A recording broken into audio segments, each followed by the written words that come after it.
First contact protocol. The monitoring station, Epsilon 7, floated silently in the void between star systems, its sensors constantly scanning the darkness for any signs of intrusion. Commander Zarketh had served at this outpost for 40 cycles, and in all that time nothing had ever happened. The Galactic Confederation preferred it that way. Peace through vigilance, they called it. That peace shattered in an instant. Commander. Lieutenant Vex's voice carried a note of panic that Zarketh had never heard before. The younger officer's blue skin had turned almost white, his 3 eyes wide with disbelief. You need to see this immediately. Zarketh glided across the command center on his 6 legs, his own purple carapace reflecting the emergency lights that had begun flashing throughout the station. What is it, Lieutenant? A ship, sir. But it's impossible. The main display activated, showing sensor readings that made no sense. The energy signature was unlike anything in their databases. The mass calculation suggested something enormous, yet the gravitational distortion was minimal. Most disturbing of all, the vessel had simply appeared, as if stepping out from behind an invisible curtain in space itself. Where did it come from? Zarketh demanded, his voice steady despite the fear creeping into his mind. That's just it, sir. It didn't come from anywhere. One moment there was empty space, the next. Vex gestured helplessly at the screen. It's as if it materialized from nothing. The tactical display updated, rendering a visual representation of the unknown vessel. Zarketh felt his heart skip a beat, all 3 of them. The ship was massive, easily dwarfing their largest dreadnoughts. Its design was angular and purposeful, covered in what appeared to be overlapping armor plates. Strange symbols decorated its hull, and weapon ports of unknown configuration dotted its surface like stars. Alert the High Command, Zarketh ordered. Priority 1. Unknown vessel of unprecedented size has breached Confederation space. As Vex scrambled to send the message, another officer called out. Commander, I'm detecting more gravitational anomalies. Multiple signatures. The display zoomed out, revealing the impossible truth. 5 more ships, each as large as the first, were emerging from nothingness around the sector. They moved in perfect formation, maintaining precise distances from each other. By the Ancient Ones, someone whispered. It's an invasion. Admiral Korthax stood in the War Council chamber aboard the flagship Eternal Vigilance, surrounded by the greatest military minds of the Confederation. The emergency session had been called within minutes of receiving Commander Zarketh's report, and now dozens of worlds were represented via holographic projection. The situation is this, Korthax began, his 4 arms gesturing at the tactical display. 6 unknown vessels of extraordinary size have appeared in Sector 7. Their technology is beyond our understanding. They emerged using some form of space manipulation we cannot explain. General Thrain of the Warrior caste leaned forward, his scarred face grim. We must attack immediately before more arrive. With what? Asked Science Director Malera, her crystalline form shimmering with agitation. Our weapons are calibrated for known threats. These ships? Look at the energy readings. They're outputting power equivalent to a small star. Then we die fighting, Thrain growled. Better than surrender. Wait, Admiral Korthax raised his primary arm. They're transmitting something. The chamber fell silent as a communication signal was received and decoded. Then impossibly a face appeared on the main screen. It was unlike any species in the Confederation. Bipedal with only 2 eyes, a small amount of fur on its head, and skin that seemed fragile and unprotected. Greetings, the being said in perfect Confederation standard, though its mouth movements didn't match the words, clearly using some form of translation technology. I am Admiral Sarah Chen of the United Earth Fleet. We come in peace and we come with a warning. The War Council erupted in confusion. Earth, the primitive world at the galaxy's edge, the planet that had barely achieved faster-than-light travel a mere 100 cycles ago. Admiral Korthax restored order with a sharp gesture. You are in violation of Confederation space. Your ships are armed for war. Explain yourself. Admiral Chen's expression remained calm, almost sad. We are armed, yes, but not for war with you. Admiral Korthax, what I'm about to tell you will sound impossible. But the survival of every species in this galaxy depends on you listening. Speak then. Human. The word felt strange in Korthax's mouth. Humans were supposed to be irrelevant, barely worth monitoring. 3 of your cycles ago, about 50 Earth years, we detected something at the edge of our solar system. A probe, ancient and damaged, carrying a warning. It spoke of an enemy that consumes entire galaxies, traveling through the void between galactic clusters. We call them the Void Hunters. General Thrain laughed, a harsh sound. Stories to frighten children? I wish that were true, Admiral Chen replied. We've spent the last 50 years preparing. While the Confederation dismissed us as primitives, we were building, learning, advancing, not to conquer but to survive. The display behind Admiral Chen changed, showing images that made the War Council fall silent. Massive biomechanical constructs larger than planets tearing through star systems, entire suns being drained of energy. Worlds stripped bare of all life in moments. This is what's coming, Chen continued. Our long-range sensors detected them 6 months ago. They'll reach this galaxy within a year, maybe less. Science Director Malera's form flickered with rapid calculations. If this is true, the energy requirements to travel between galaxies, the destruction potential, it's all true, Chen said. We've been fighting their scouts for 20 years. Small groups that arrived ahead of the main swarm. We learned their weaknesses, developed weapons that can harm them. But we can't do this alone. Admiral Korthax studied the human's face. There was no deception there, only grim determination. Why should we trust you? You hid this from us. You developed military technology in secret. Because if we had come to you 50 years ago with this story, would you have believed us? Would the mighty Confederation have listened to the warnings of primitive Earth? Chen's voice carried no accusation, only stating facts. We needed to be strong enough to be taken seriously, strong enough to prove we could contribute to the fight. The War Council was silent. They all knew the answer. The Confederation would have dismissed human warnings without a second thought. Show us proof, Korthax finally said. Real proof, not just images. Admiral Chen nodded. We anticipated this. With your permission, I'd like to transport a small team to your flagship. We have preserved remains of the scouts we've destroyed. We also have the original probe that warned us. And most importantly, we have sensor data showing the main swarm's approach. General Thrain stood abruptly. This could be a trap. Transport unknown beings onto our flagship? General, Chen said directly to him. If we wanted to destroy you, would we have announced ourselves? Our ships could have attacked without warning. Instead, we're asking for your cooperation, because whether you like it or not, humanity has become the galaxy's early warning system, and now we're trying to be its salvation. Korthax made his decision. Send your team, Admiral Chen. But know this. If this is deception, the full might of the Confederation will reduce Earth to cosmic dust. Understood, Chen replied. But Admiral, once you see what we've seen, you'll understand that the full might of the Confederation, the full might of Earth, and the full might of every species in this galaxy might barely be enough. The transmission ended, leaving the War Council in stunned silence. Outside the viewports, the 6 human ships held their positions, patient and watchful. They had crossed the vast distances between stars not as conquerors but as sentinels. Commander Zarketh, still monitoring from Epsilon 7, noticed something else. Small craft were launching from the human vessels, not fighters or bombers, but ships carrying supplies, medical equipment, and technology. They were heading toward the inhabited worlds and nearby systems. Sir, Lieutenant Vex said quietly, They're distributing aid packages, food, medicine, defensive shield generators. Zarketh's 3 eyes blinked in sequence. They're not here to conquer. They're here to prepare us. As the human delegation prepared to board the Eternal Vigilance, Admiral Chen stood on the bridge of her ship, the UES Resilience. Her first officer, Commander James Park, stood beside her. Do you think they'll believe us? Park asked. Chen watched the Confederation fleet through the viewport. Hundreds of ships, all armed, all ready to fire at the slightest provocation. They have to, James, because if they don't, if we can't unite the galaxy... She didn't finish the sentence. She didn't need to. In the space between the stars, sensors, both human and alien, began to detect something else. A distortion at the very edge of the galaxy. Barely perceptible, but growing stronger. The Void Hunters weren't just coming. They were already here. The greater purpose. The delegation from Earth stood in the center of the Eternal Vigilance's main conference hall. Admiral Sarah Chen led the group, flanked by Dr. Marcus Thompson, their lead xenobiologist, Commander Lisa Rodriguez, tactical specialist, and Professor Kenji Yamamoto, who had decoded the original warning probe.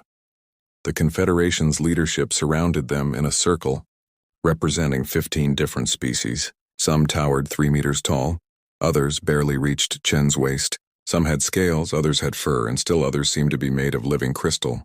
Yet all shared the same expression of skepticism mixed with fear. Admiral Corthax gestured to a sealed container the humans had brought. "Show us this evidence." Dr. Thompson stepped forward, activating a containment field before opening the case. Inside was something that defied easy description. It was organic, yet mechanical.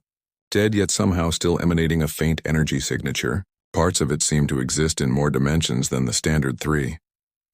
"This is a piece of a Void Hunter scout," Thompson explained, his voice steady despite the horror of what he was showing.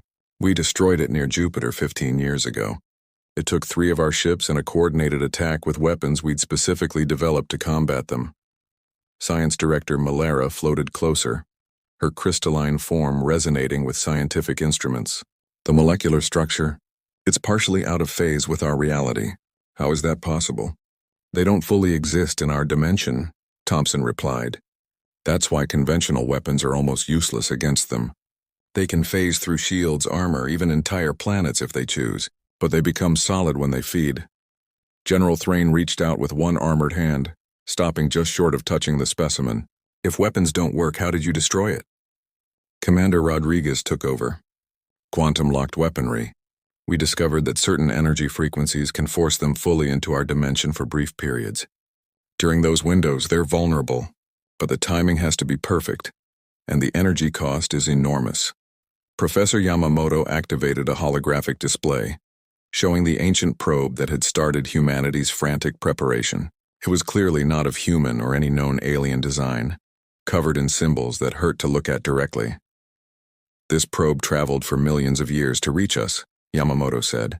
"The civilization that sent it is long dead, their entire galaxy consumed, but they managed to launch thousands of these probes in all directions, hoping someone would receive the warning and prepare." The hologram changed, showing a map of the local galactic group. Red dots appeared at the edge, moving slowly but inevitably inward. "Based on our calculations, the main swarm will arrive in 11 months. Maybe less if they detect large populations to feed on." A new voice spoke from the back of the room.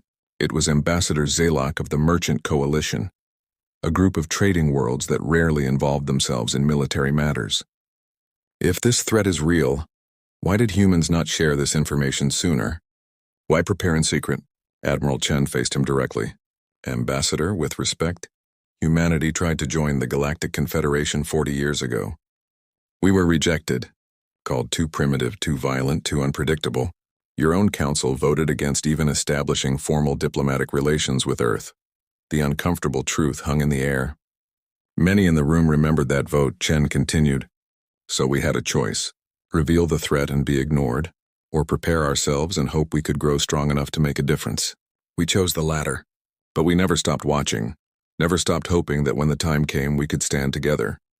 Admiral Corthax's forearms crossed thoughtfully. "You speak of standing together, yet your ships could destroy our entire fleet." "Our ships were built to fight Void Hunters, not you," Chen replied. "Every weapon, every defensive system, every piece of technology was designed with one enemy in mind. We're not here to rule the galaxy, Admiral. We're here to save it." Suddenly, alarms began blaring throughout the ship. The tactical display activated, showing long-range sensor data. At the edge of the system, space itself was rippling like water. "What is that?" General Thrain demanded. Chen's face went pale. "They're early. That's a scout pack, probably drawn by the energy signatures of our ships." She turned to Corthax. "Admiral, you're about to see why we've been preparing for 50 years. I recommend you order your fleet to defensive positions, but do not engage. Let us show you how to fight them." Corthax hesitated for only a moment before nodding. Orders flew across the fleet. Ships pulled back, forming a protective barrier around the inhabited worlds in the system. On the tactical display, 3 objects emerged from the rippling space. They were each the size of a small moon, but moved with impossible grace. Their surfaces seemed to flow and shift, covered in appendages that reached out hungrily toward the nearest sources of energy. "Void Hunters," Chen said grimly. "Scouts for the main swarm. They're here to assess the galaxy's defenses and feed on whatever they can find." The human ships began to move. Despite their massive size, they accelerated instantly, positioning themselves between the Void Hunters and the Confederation fleet. All human vessels. This is Admiral Chen. Execute Protocol 7. Quantum weapons authorized. Show our new allies what we're fighting for. The battle that followed changed everything the Confederation believed about warfare. The human ships didn't just fire weapons. They manipulated space itself. Beams of twisted reality lashed out, forcing the Void Hunters to solidify. In those brief moments, devastating kinetic strikes and antimatter bombardments tore into the creatures.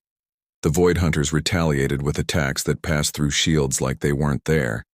One Confederate cruiser that had drifted too close was enveloped by shadowy tendrils. Within seconds, it was drained of all energy, leaving only a frozen husk. But the humans had learned.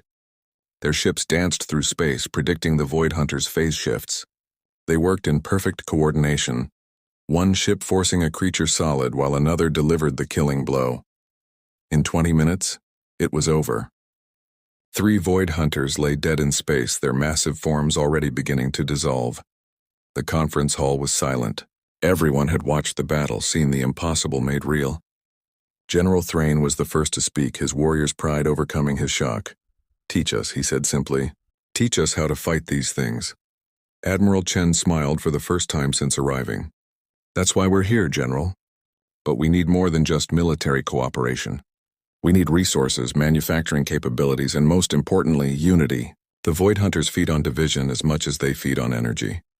Over the next hours, the mood in the chamber transformed from suspicion to determination. Scientists began discussing quantum weapon theory with their human counterparts. Military strategists started planning defensive positions. Engineers examined the human ships, marveling at technologies that seemed to bend the laws of physics.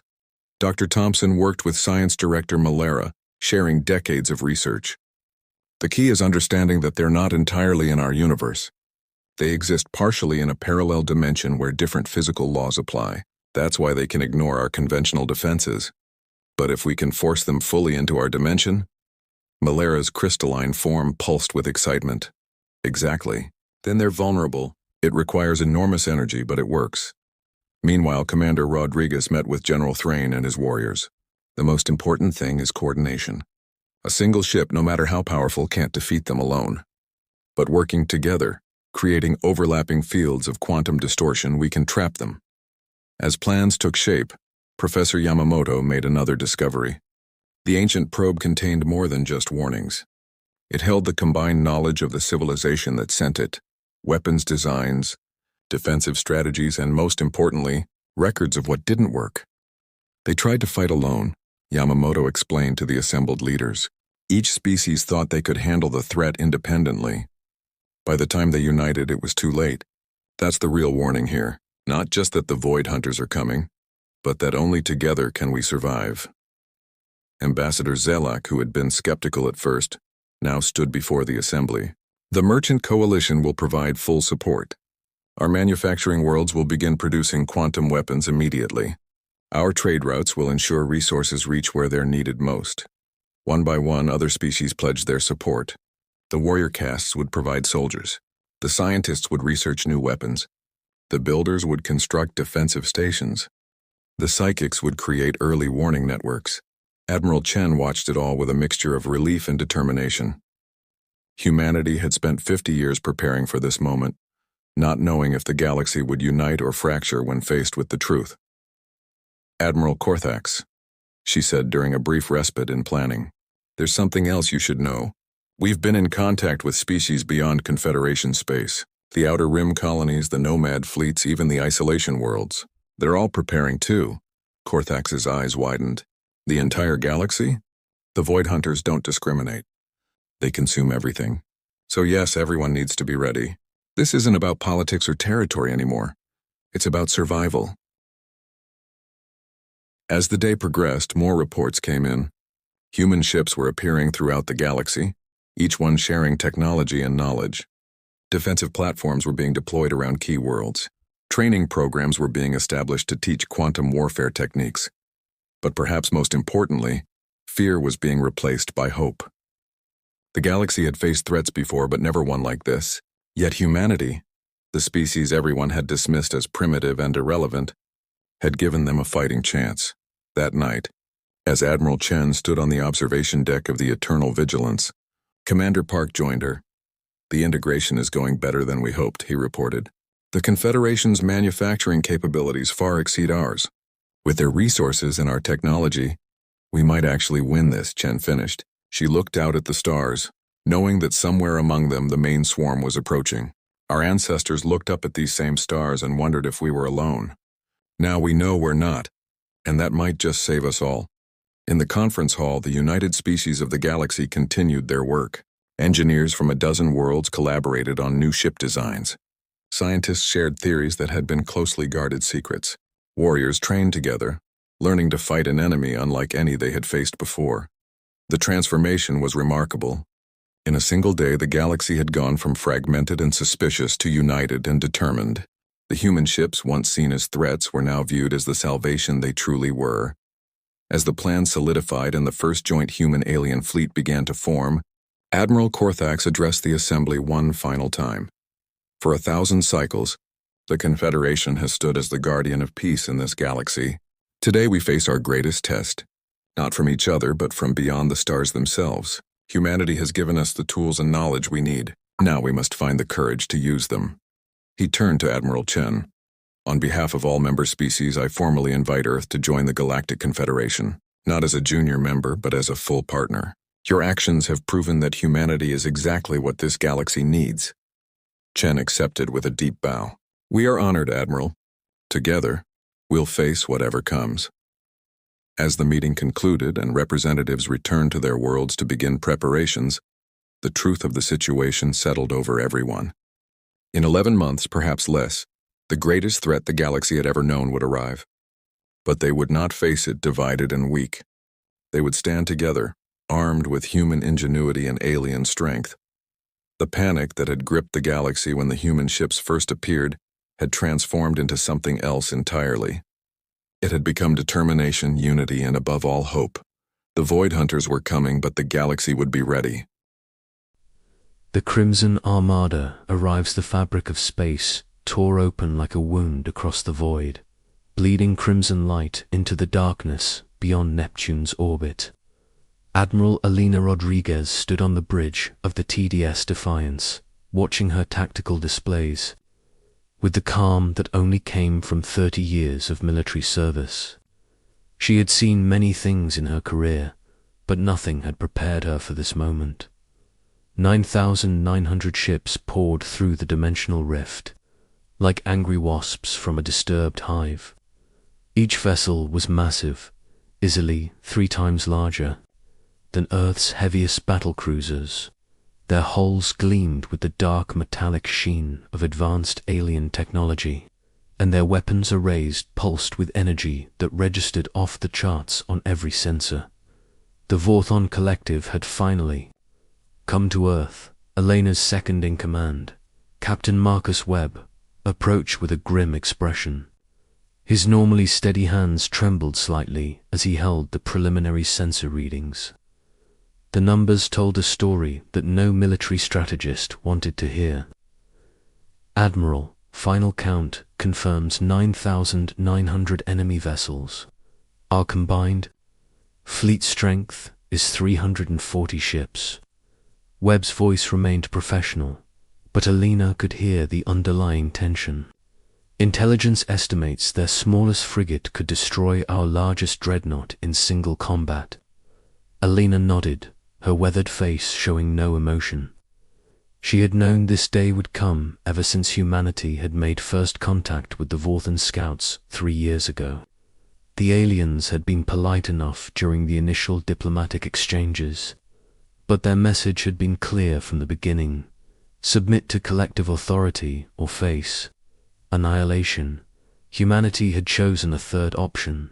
The bridge fell silent as the massive alien formation began moving toward the inner system. Their approach was methodical and terrifying, like watching a tsunami advance across the ocean. The lead vessels alone numbered in the hundreds, each one bristling with weapons that could crack planets. Communications, patch me through to all fleet commanders, Alina ordered, and send word to Earth Defense Command. Tell them to activate the last stand protocol. The communications officer, Lieutenant Sarah Park, hesitated for a moment. The last stand protocol was theoretical, a desperate contingency plan that had never been tested under real combat conditions. But these were desperate times. Admiral, incoming transmission from the alien fleet. They're requesting to speak with our Supreme Commander. Alina straightened her uniform and walked to the main view screen. Put them through. Let's see what these creatures want to say before they try to destroy us. The screen flickered to life, revealing a being that belonged in humanity's darkest nightmares. Supreme War Marshal Dexver stood nearly 8 feet tall, his 4 arms ending in razor-sharp claws that could tear through steel. His elongated skull housed 6 eyes that glowed with malevolent intelligence, and his mouth was filled with rows of teeth designed for rending flesh. The creature's voice emerged as a series of clicks and hisses, but the universal translator rendered his words in perfect, chilling English.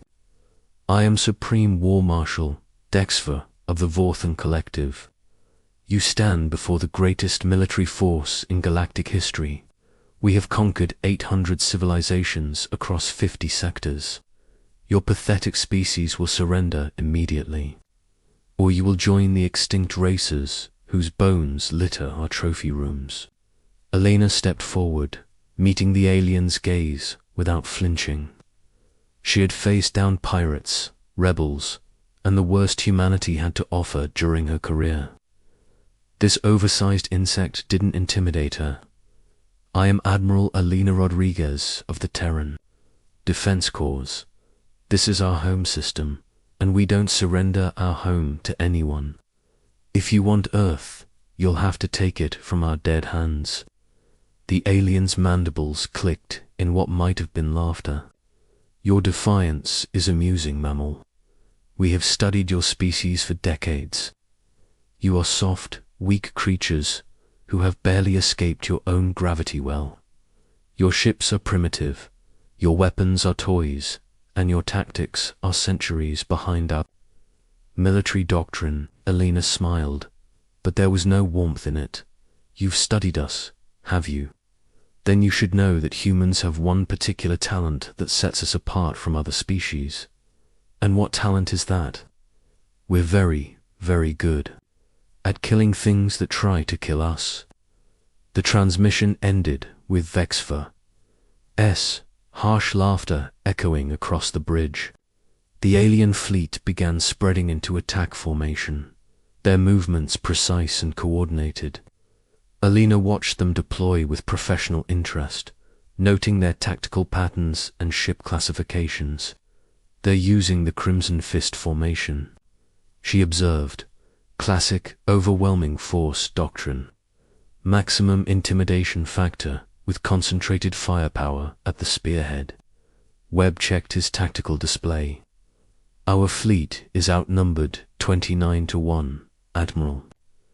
Their smallest escort vessel outguns our heavy cruisers. Even with perfect tactics, we can't win a conventional engagement. Alina nodded.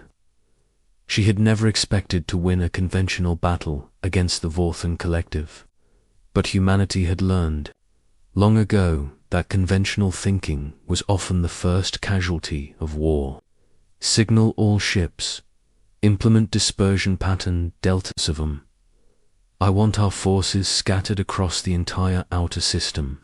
Use the asteroid belts, the gas giant moons, anywhere we can find cover. The human fleet began breaking apart, individual ships accelerating toward predetermined positions throughout the solar system.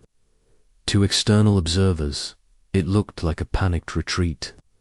The Vorthan commanders certainly interpreted it that way, their formations tightening as they prepared for what they expected to be a quick slaughter. Alina walked to her command chair and activated a secure channel to Earth Defense Command. General Patricia Morrison's face appeared on her personal screen, the strain of the last few weeks visible in every line of her weathered features. Elena, tell me you have good news. The protocol is active, Patricia. Dr. Chen's team confirms. All parameters are within acceptable ranges. We're about to find out if 50 years of research and preparation were worth it. Morrison nodded grimly. The President wanted me to tell you that humanity is proud of what you're doing out there. Whatever happens, you've bought us time to evacuate the major population centers. Alina laughed, surprising herself. Tell the President that we're not planning to lose today. Humanity has a few surprises left. The first Vorthan ships opened fire at extreme range, their weapons reaching across millions of kilometers to strike at human vessels. The beams were powerful enough to vaporize asteroids, but the human ships were no longer where the aliens expected them to be. Alina watched her tactical display as Captain Sarah Mitchell's fighter squadron emerged from the shadow of Titan, Saturn's largest moon. The small ships accelerated at impossible rates, their pilots pulling maneuvers that should have turned them into paste against their cockpit walls. But something was different about Mitchell's squadron. Their movements were too precise, too coordinated. It was as if they were operating with enhanced reflexes and spatial awareness that went beyond normal human capabilities. Admiral, I'm reading some unusual biosignatures from Mitchell's pilots, Webb reported. Their heart rates are elevated, but their brain activity is off the charts. Whatever's happening to them, it's not normal. Alina nodded. Dr. Chen had warned them about the side effects of the protocol. The genetic modifications were supposed to remain dormant until triggered by extreme stress. Combat against overwhelming odds certainly qualified as extreme stress. Mitchell's squadron struck the lead Vorthan vessels like a swarm of angry hornets. Their weapons were smaller than the aliens' massive guns, but they were hitting critical systems with surgical precision. One alien heavy cruiser lost its main engines after a perfectly placed shot from Lieutenant Rodriguez's fighter. Another found its weapon arrays disabled by a coordinated attack from 3 human pilots working in perfect synchronization. The Vorthan response was swift and brutal. Energy beams lanced out to swat the human fighters from space. But the small ships moved like living things, dodging and weaving through the incoming fire with inhuman grace. Alina felt something stirring in her own chest. A sensation like electricity running through her nervous system. Her vision seemed sharper, her thoughts clearer. Around the bridge, her crew was experiencing similar changes. Lieutenant Park's fingers flew over her console with impossible speed, coordinating communications across the entire fleet. Webb was analyzing tactical data faster than the computers could process it. The last stand protocol was working. 50 years ago, when humanity had first detected signs of advanced alien civilizations, a secret project had been initiated. Dr. Marcus Chen, one of Earth's leading geneticists, had made a disturbing discovery while studying human DNA. Buried deep in the genetic code were sequences that didn't belong to normal evolution. They were too complex, too purposeful to be natural mutations. Chun's team had spent decades trying to understand what they had found. The sequences seemed to be dormant evolutionary triggers, designed to activate during periods of extreme threat. When triggered, they enhanced human reflexes, intelligence, and coordination to superhuman levels. The project had been classified at the highest levels. Only a few dozen people knew that humanity carried the genetic legacy of an unknown precursor species, one that had apparently modified human ancestors millions of years ago for reasons that remained mysterious. Now, as Alina watched her outnumbered fleet engage the Vorthan armada, she began to understand why those ancient benefactors might have left such gifts in human DNA. The The battle spread across the solar system as human ships emerged from hiding places throughout the outer planets. They moved with coordination that defied explanation, as if they were sharing a collective consciousness. Vorthan ships that should have been able to destroy human vessels with single shots found themselves outmaneuvered and outgunned by opponents who seemed to predict their every move. Supreme War Marshal Dexfer watched the battle unfold from his flagship with growing confusion and rage. His tactical officers were reporting impossible things. Human pilots were surviving accelerations that should have liquefied their internal organs. Human gunners were making shots at ranges and angles that required computational abilities beyond their species' technological level. Most disturbing of all, the humans were learning. Each engagement taught them more about Vorthan tactics and technology.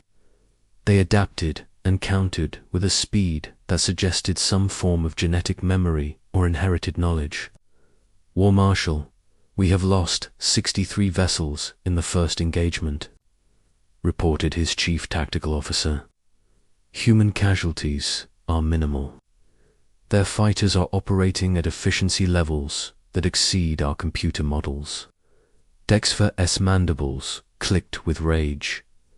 They are primitives, barely evolved mammals who discovered spaceflight less than a century ago. How are they matching our forces? The answer came from an unexpected source. The collective's chief xenobiologist, Dr. Vextai, appeared on the command screen with an expression of scientific fascination mixed with growing horror. War Marshal, I have been analyzing human genetic samples from our previous encounters.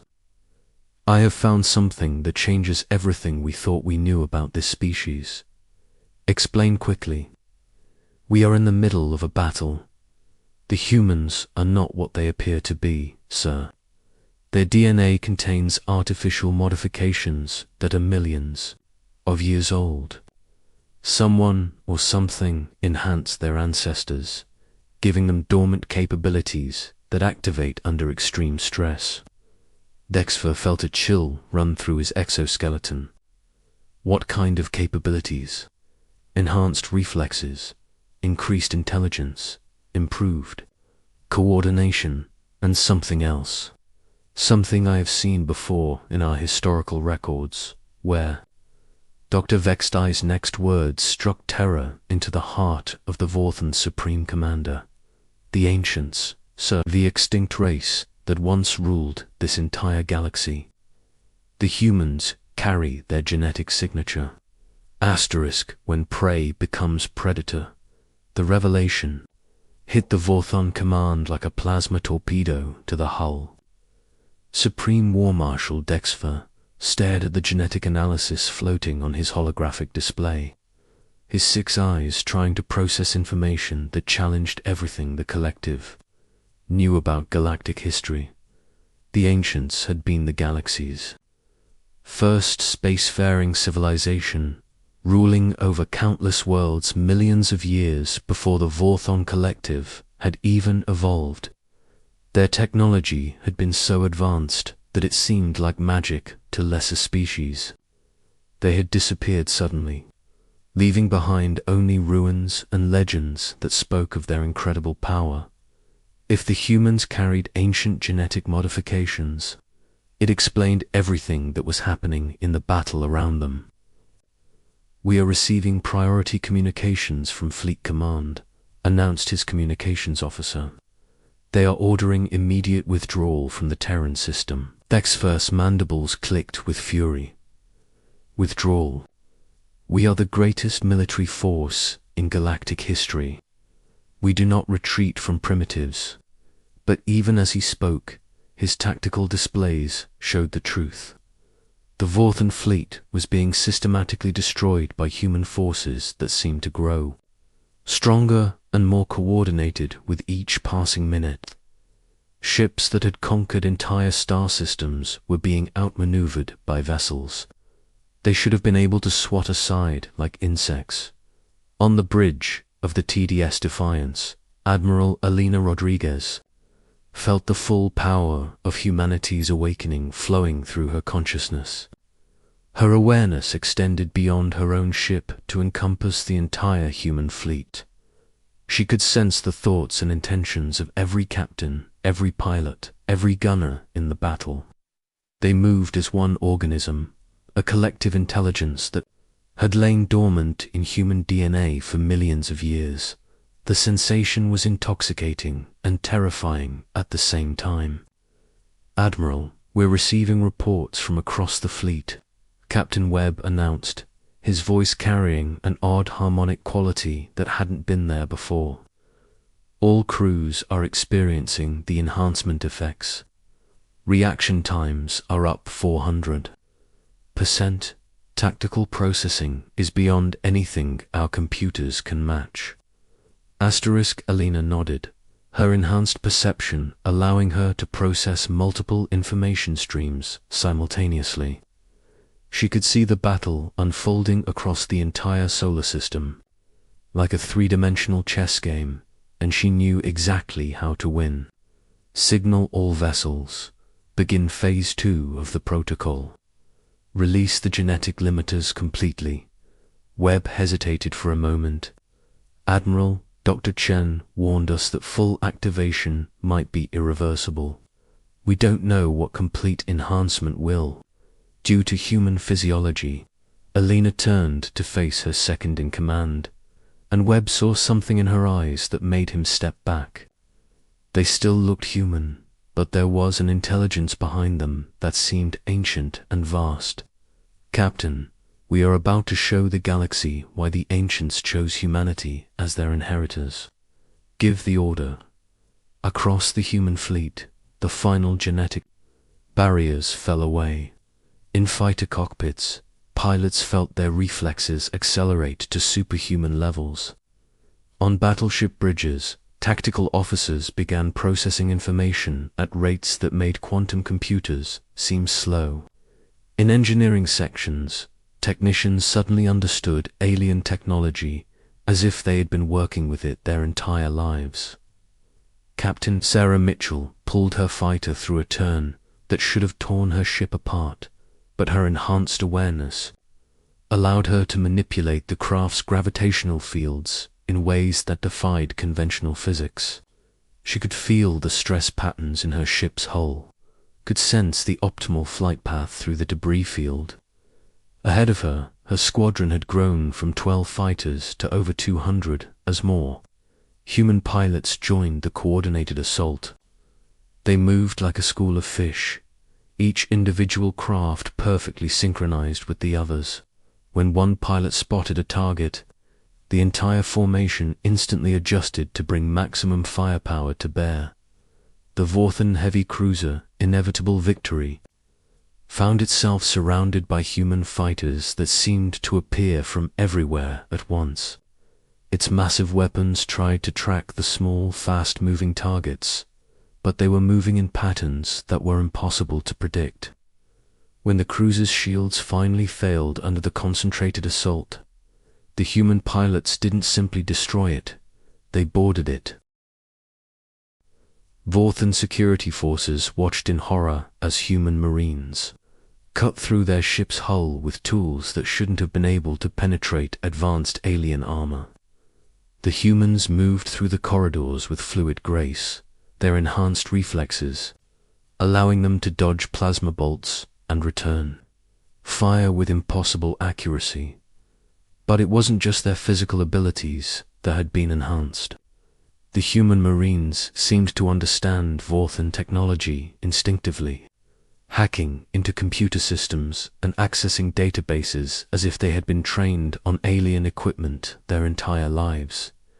Within minutes, the Inevitable Victory had been captured, intact, its crew either dead or surrendering in terror. Supreme War Marshal Dexver watched his fleet disintegrate with growing panic. The humans weren't just winning the battle, they were learning from every engagement, adapting their tactics faster than his forces could respond. His ships were being captured, not just destroyed, and the humans were using Vorthan technology against its creators. "Sir, we have lost over 3,000 vessels," reported his tactical officer. "Human forces have captured 47 of our ships intact and are turning our own weapons against us." Dexver's worst fears were realized when a familiar voice spoke from his communication system. Admiral Rodriguez appeared on his screen, but she was now wearing Vorthon battle armor and standing on the bridge of a captured dreadnought. "War Marshal, I want to thank you for bringing us such wonderful gifts," Alina said, her voice carrying harmonics that hadn't been there during their first conversation. "Your technology is quite impressive. We're learning so much from it." "Impossible," Dexver hissed. "You are primitives. How are you understanding our systems?" Alina smiled, and Dexver saw something in her expression that chilled him to his core. It was the look of a predator that had been pretending to be prey. "We're not primitives, Marshal. We never were. We're the inheritors of the galaxy's first empire, and you've just reminded us of our birthright." The human fleet had grown to include hundreds of captured Vorthan vessels, their alien crews either eliminated or forced to serve under human commanders who understood their technology better than they did. The enhanced humans didn't need training or instruction manuals. The knowledge seemed to flow directly from their genetic memory. Dr. Marcus Chen, monitoring the battle from Earth's orbital research station, watched the transformation with a mixture of wonder and concern. The genetic modifications were working beyond his most optimistic projections, but the humans were changing in ways that went far beyond simple enhancement. "Director, we're reading massive neurological changes across the entire enhanced population," reported his chief researcher. "Brain activity is up by orders of magnitude. They're not just thinking faster, they're thinking differently, more like a collective consciousness than individual minds." Chen nodded grimly. He had suspected this might happen. The ancient genetic modifications weren't just about individual enhancement. They were about creating a species capable of true collective intelligence. The question was whether humanity would remain human after the transformation was complete. In space, the battle had become a rout. Vorthan ships fled in every direction, but the enhanced humans seemed to anticipate their every move. Human fighters appeared from impossible angles, cutting off escape routes and forcing alien vessels into carefully prepared kill zones. Supreme War Marshal Dexver found himself commanding a fleet of fewer than 100 ships. From his original force of nearly 10,000, his remaining vessels were trapped in the outer system, surrounded by human forces that had grown to include over 2,000 captured Vorthan ships. "War Marshal, incoming transmission from the human fleet," announced his communications officer. Dex straightened his battle armor and prepared to face his defeat with whatever dignity remained to him. Admiral Rodriguez appeared on his screen, but she was no longer alone. Behind her stood representatives of what appeared to be every human ship in the system, their eyes sharing that same ancient intelligence. "Marshal, we're prepared to offer you terms," Alina said. "You may withdraw from our system with 18 ships. Choose your survivors carefully. They will be the ones who carry our message to the rest of the galaxy." "What message?" Dexver asked, though he suspected he already knew the answer. That humanity has awakened, that the inheritors of the ancients have reclaimed their place in the galaxy, and that any species foolish enough to threaten Earth will face the same fate as the Vorthan collective. Alina paused, her enhanced consciousness touching the minds of every human in the system.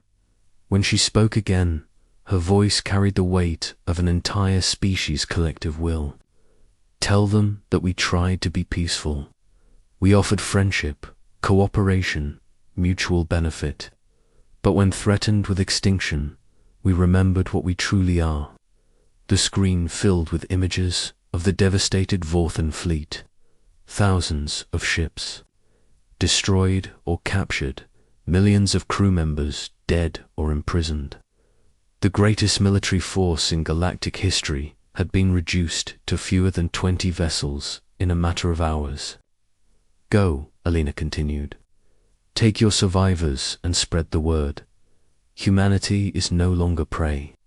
We are the apex predators our ancestors designed us to be, and we will not tolerate threats to our existence. The 18 surviving Vorthan ships limped away from the solar system, their crews traumatized by what they had witnessed. Behind them, they left a transformed humanity that was already turning its attention to the captured alien technology and the vast galaxy beyond. On Earth, emergency. Broadcasts announced humanity's victory to a population that was only beginning to understand what they had become. The genetic enhancement had affected every human in the solar system, creating a species-wide collective consciousness that spanned planets and space stations. Dr. Chen watched the celebrations with mixed emotions. Humanity had survived its first test as an awakened species, but the cost of that survival was still being calculated. The humans celebrating in the streets below were no longer the same species that had gone to sleep the night before. They were something new, something more, something that carried the genetic legacy of the galaxy's first empire in the depths of space. Automated beacons began broadcasting warnings to every civilized world within 1,000 light years. The messages were simple and terrifying, warning to all spacefaring species. The Terran system is now under the protection of an awakened ancient air species. Approach with caution. Aggression will be met with overwhelming force.